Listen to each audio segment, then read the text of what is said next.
अनस की स्टोरी में आपका स्वागत है। आज फिर हम एक नई कहानी लेकर आपके सामने उपस्थित हैं। तो चलिए शुरू करते हैं आज की कहानी।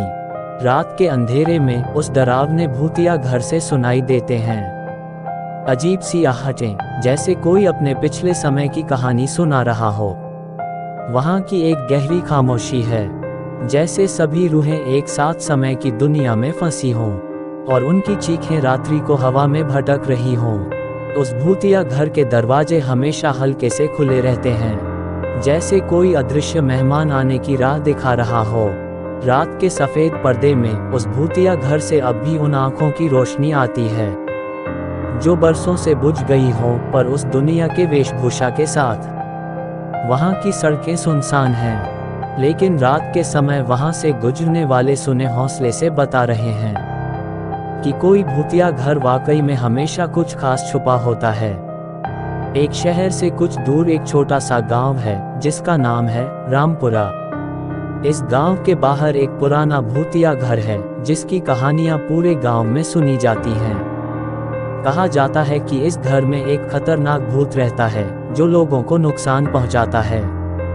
एक दिन गांव में रहने वाले एक युवा लड़के का नाम राम अपने दोस्तों के साथ घूमने के लिए गया था। वे भूतिया घर के पास पहुंचे और उसे देखने लगे। राम को भूतिया घर में बहुत दिलचस्पी थी, वह अंदर जाने के लिए उत्सुक था। राम के दोस्तों ने उसे मना किया, लेकिन राम नहीं माना।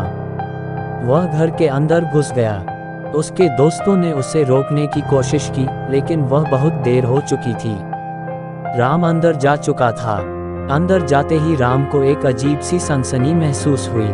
उसे लगा कि कोई उसे देख रहा है। वह घबराहट महसूस करने लगा। वह घर से बाहर निकलना चाहता था, लेकिन वह किसी तरह से बाहर नहीं निकल पाया। अचानक राम ने एक खौफनाक आवाज़ सुनी। वह आवाज़ कह रही थी, तुम यहाँ क्यों आए हो? मैं तुम्हें मार डालूंगा। राम डर से कांपने लगा। वह भागने की कोशिश करने लगा, लेकिन वह फिर से असफल रहा। भूत ने उसे पकड़ लिया और उसे एक कमरे में ले गया।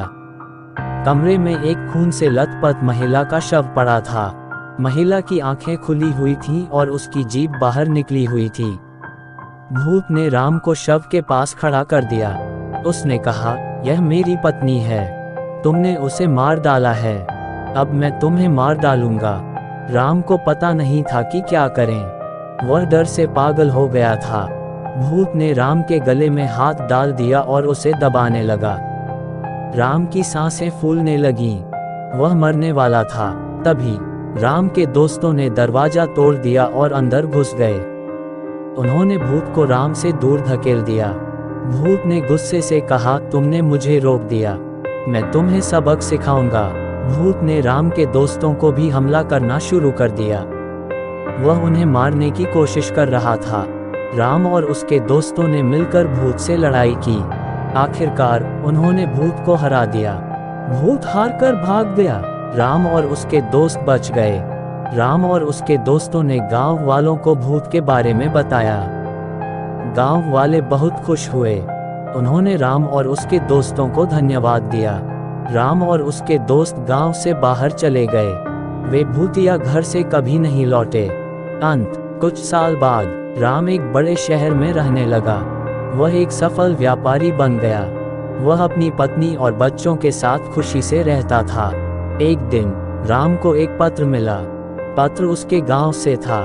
पत्र में लिखा था कि भूतिया घर में फिर से भूत दिखाई दे रहा है। राम को यह पत्र पढ़कर बहुत दुख हुआ। वह अपने गांव वापस गया। वह भूतिया घर को देखना चाहता था।